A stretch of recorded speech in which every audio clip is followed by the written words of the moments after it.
The year is 1945. The war that consumed the planet has just ended, and somewhere in a government warehouse, crates stamped with ordnance markings sit stacked to the ceiling, filled with weapons that had, only months earlier, been instruments of life and death on battlefields across the world. Now they're inventory, now they're surplus. And soon, astonishingly, some of them will end up sitting in glass cases inside ordinary American department stores, sold not to soldiers, but to clerks, farmers, and teenagers with a few dollars in their pocket. How did the deadliest firearms of the 20th century end up priced like pocket knives? Why did a nation that had just spent 4 years building an arsenal powerful enough to defeat fascism suddenly turn around and sell pieces of that arsenal for less than the cost of a decent pair of shoes? And what happened to the millions of weapons that didn't get sold at all, the ones that vanished into furnaces, ocean trenches, and forgotten warehouses, never to be seen again? This is the story of how the most feared weapons of World War II became bargain bin merchandise, and how that decision rippled forward into the world we live in today. By the time the guns fell silent, America wasn't just the world's most powerful military. It was sitting on the largest stockpile of small arms the world had ever produced, and almost nobody had a plan for what to do with it. To understand how this happened, you have to go back to the staggering scale of American wartime production. Beginning in 1939 and accelerating after Pearl Harbor in December 1941, American industry transformed almost overnight. Auto factories that once built sedans began stamping out rifle receivers. Sewing machine companies retooled their lines to manufacture machine gun parts. By the war's end, American manufacturers had produced firearms, numbering in the many millions, M1 Garand rifles, M1 carbines, 1911 pistols, and submachine guns, including the now legendary Thompson, a weapon so iconic it had already earned nicknames like the Chicago typewriter from its notorious association with Prohibition-era gangsters a decade earlier. The Thompson, originally designed near the end of the First World War, found its true calling in the Second. It was rugged, devastating at close range, and became a symbol of American infantry and airborne units storming beaches and jungles alike. Hundreds of thousands were manufactured by companies like Auto Ordnance and Savage Arms, shipped to every theater of the war, carried by paratroopers dropping into Normandy and Marines Island hopping across the Pacific. These weapons weren't just tools, they were status symbols of American industrial might, proof that a nation of factories could outproduce, outarm, and ultimately outlast its enemies. The United States didn't just win the war with strategy, it won it by drowning the enemy in steel. But war machines built for total war don't shut off easily. When Germany surrendered in May of 1945, and Japan followed in August after the atomic bombings of Hiroshima and Nagasaki, the celebration was immediate, but underneath the celebration, a quieter problem was already brewing. What do you do with a war machine when the war is over? Soldiers began coming home by the millions, discharged from a military that just months earlier had been planning an invasion of the Japanese home islands, an operation so enormous in scale that the United States had stockpiled enough ordnance and equipment to support an estimated invasion force in the millions. That invasion never happened, and almost overnight, all of that planned firepower had nowhere to go. Factories that had been running 3 shifts a day for years suddenly received cancellation notices. Contracts worth billions of dollars were terminated within weeks. Production lines that built tanks, planes, rifles, and ammunition simply stopped. Workers who had spent years building the tools of victory were laid off in waves. Meanwhile, overseas, entire depots filled with American equipment sat untouched in Europe and the Pacific, equipment that had cost a fortune to ship overseas and would now cost another fortune to ship back. The math didn't work. Shipping a rifle home across an ocean often cost more than the rifle itself was worth. The most expensive war in human history ended, and almost instantly the United States government faced a new and bizarre crisis. It had too much of everything, and not nearly enough places to put it. This is where the story takes its strangest turn, because the fate of America's surplus arsenal wasn't decided by a single, sweeping policy. It was decided through a chaotic, often contradictory series of choices made by different branches of government, each with its own priorities, its own budget pressures, and its own fears. Some officials wanted every weapon destroyed outright, worried that flooding the civilian market with military-grade firearms could create chaos.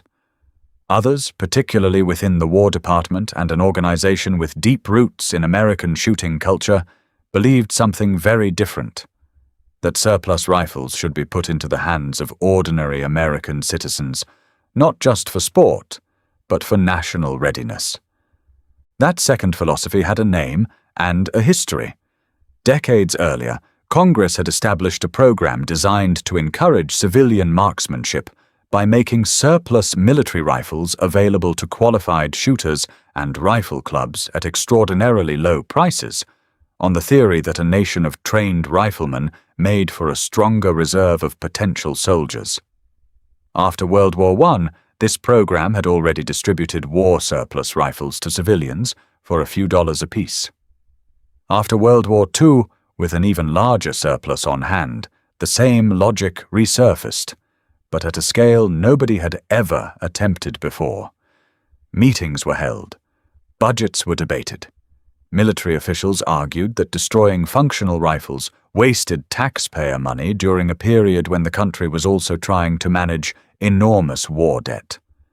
Others worried about optics, about a public that had just lived through years of rationing and sacrifice, suddenly seeing crates of rifles sold off cheap while families struggled to rebuild their lives. Nobody in that room could have predicted that the compromise they were about to reach would end up putting military firearms on sale next to garden tools and winter coats. So what actually happened to the millions of weapons left over from the war? The truth is messier and far more fascinating than any single explanation. A portion of the surplus was indeed funneled through civilian marksmanship programs, where qualified members of rifle clubs could purchase rifles, like the M1 Garand, for shockingly small sums.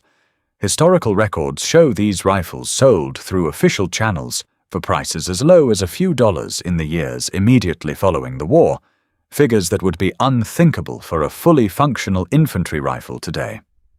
Meanwhile, separate from official rifle programs, surplus dealers and importers began acquiring decommissioned military hardware in bulk, repackaging it, and selling it through catalog retailers and general stores across the country. A retail landscape in post-war America that looked nothing like today's heavily regulated firearms market. It was an era before the modern Gun Control Act of 1968, before background check systems, before the patchwork of regulations that define gun sales now. Surplus firearms, including military rifles and even submachine guns like decommissioned Thompsons, occasionally appeared in mail-order catalogs and display cases at general merchandise retailers, marketed not as weapons of war, but as collector's items, novelties, or affordable rifles for hunting and home protection. The exact pricing and availability varied wildly by retailer, by region, and by year, and not every claim about specific stores selling specific weapons holds up to scrutiny once historians dig into newspaper archives and catalog records. But the broader truth behind the legend is undeniable. For a brief window in American history, military firearms that had fought in the deadliest conflict the world had ever seen were treated, commercially, as little more than surplus merchandise. Weapons that once decided the fate of nations were now competing for shelf space with fishing rods and work boots. But selling surplus rifles was only one branch of a much larger, much darker story, because for every rifle that found a buyer, countless tons of equipment found no buyer at all, and that equipment had to go somewhere. Across the Pacific, the logistics of bringing equipment home were nearly impossible. Bulldozers, trucks, half-tracks, artillery pieces, and small arms by the thousands sat on island bases that had been hard-won at extraordinary human cost, places like Guam, Okinawa, and the Philippines. Shipping all of it back to the mainland would have cost more than building it new. So commanders made a decision that still shocks people today. Massive quantities of equipment were simply destroyed or abandoned in place. On some Pacific islands, bulldozers pushed entire fleets of vehicles, jeeps, trucks, even aircraft directly into the ocean, creating underwater graveyards of military hardware that divers still occasionally discover decades later. Other equipment was simply burned or buried where it sat, abandoned to the jungle, left to rust under decades of tropical rain. An arsenal that had taken years and untold billions of dollars to build was, in some cases, erased from existence in a matter of days, because saving it cost more than throwing it away. In Europe, the story unfolded differently, but with equally strange consequences. Massive quantities of small arms ammunition, artillery shells, and surplus rifles were stockpiled in depots across France, Belgium, and Germany. Some were repatriated. Some were handed over to allied nations rebuilding their own militaries. Some were sold to foreign governments at fire sale prices as Cold War tensions began to reshape global alliances. Weapons that had defeated the Nazis were, within just a few years, being redistributed as the world quietly began arming itself again for a new and different kind of conflict.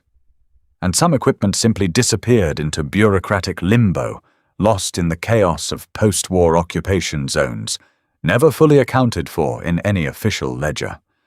Stories persist of entire caches of small arms hidden, buried, or forgotten in the rubble of post-war Europe, some of them rediscovered decades later by construction crews or treasure hunters, a literal buried history of the war resurfacing in the most unexpected places. Some of the most powerful weapons of the 20th century didn't end the war with a bang. They ended it quietly, buried under decades of dirt and silence. Domestically, the destruction of surplus weapons became its own strange industry. Government auctions sold off everything from typewriters to tanks, and firearms were no exception. Some rifles deemed unsuitable for civilian sale, often due to condition or classification, were deliberately destroyed through a process called demilitarization. Receivers cut, barrels torched, actions rendered permanently inoperable, the metal then sold for scrap.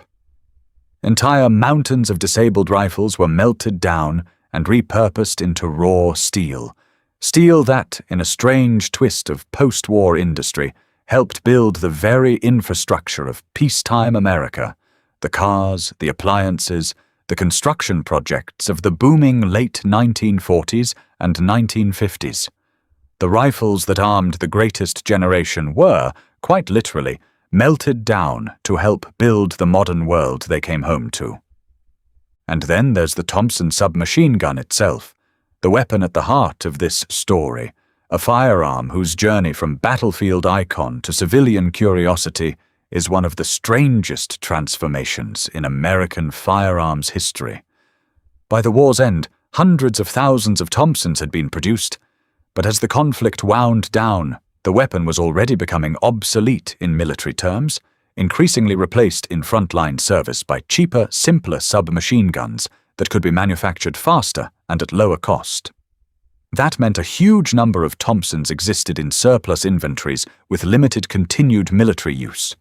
Some were retained for reserve and National Guard units, some were shipped to allied nations as military aid, and some, through surplus channels, ended up available to civilian buyers, though by this point, federal law under the National Firearms Act of 1934 already required registration and a steep tax stamp for any private citizen wishing to legally own a fully automatic weapon like a Thompson, a regulatory hurdle that had existed since the gangster era specifically because of weapons like this one. This meant that while surplus Thompsons absolutely did circulate after the war, the picture of them being casually available off a department store shelf for pocket change, the way some legends suggest, oversimplifies a far more complicated legal reality, one tangled in federal paperwork, taxation, and registration that most casual buyers never bothered to navigate. The most feared weapon of the war didn't simply walk off store shelves into the hands of everyday Americans. Its path into civilian life was far stranger, far more bureaucratic, and far more fragile than the legend remembers. What's true, and what makes this story so compelling, is the broader cultural moment it represents, a brief, strange window in American history when the line between military hardware and consumer goods blurred almost beyond recognition. Surplus stores sprang up in towns across the country, selling everything from canteens and helmets to bayonets and ammunition pouches, turning the detritus of the deadliest war in human history into bargain bin Americana. Veterans themselves often became the buyers, purchasing back pieces of the equipment they had once carried into combat, this time as keepsakes rather than tools of survival. Collectors began forming what would eventually become a massive hobby and industry, one that persists today, where World War II firearms, even fully transferable automatic weapons like the Thompson, can sell at auction for tens of thousands of dollars, transformed from cheap surplus into prized historical artifacts. The same weapon that once sold for the price of a few weeks' groceries can now command a price tag rivaling a house. There are other forgotten threads to this story, too, threads most people have never heard. Some surplus rifles, deemed unfit for the civilian market in the United States, were instead shipped overseas to be sold or gifted to allied and friendly nations, rebuilding their militaries from scratch. Weapons that quietly armed entire post-war police forces and reserve units across multiple continents. Some experimental and prototype firearms developed during the war, never mass-produced, vanished into military archives, their blueprints classified for decades. Some only declassified and rediscovered by historians and collectors generations later. Entire warehouses of ammunition were either destroyed through controlled detonation or, in a few documented cases, dumped at sea, leaving underwater minefields of unexploded ordnance that occasionally still wash ashore on remote coastlines even today. Surplus aircraft, far more numerous and far harder to dispose of than small arms, met an even more dramatic fate. Entire fields of bombers and fighters, planes that had cost a fortune and countless lives to build and fly, were lined up and crushed or melted down within sight of the very airfields they once took off from. A sight so surreal that photographs of it still circulate today as some of the most haunting images of the immediate post-war period. An empire of machines, built to win the largest war in history, was unmade almost as quickly as it had been assembled. What does all of this mean for us today? The legacy of America's post-war surplus liquidation reaches further than most people realize. The civilian marksmanship programs that distributed surplus rifles helped shape American gun culture for generations, embedding surplus military rifles into hunting camps, gun clubs, and family collections across the country. The collector's market born from post-war surplus sales evolved into a multi-billion-dollar industry of militaria collecting, auctions, and historical preservation, with museums and private collectors alike racing to preserve what remains of these weapons before they're lost to time, decay, or further melting down. The legal framework built around weapons like the Thompson, born out of Prohibition-era violence and reinforced by post-war policy debates, laid groundwork for firearms regulation that still shapes legislative battles in the United States today. And the strange spectacle of military equipment becoming consumer goods, however exaggerated certain specific legends may have become over the decades, reflects something deeply true about post-war America. A nation trying, almost frantically, to convert the machinery of war into the machinery of peace, even when that conversion was clumsy, chaotic, and sometimes downright bizarre. The tools that ended the deadliest conflict in human history didn't simply disappear. They scattered into attics, museums, scrapyards, ocean floors, and family heirlooms, fragments of a war still surfacing in the most unexpected corners of everyday life.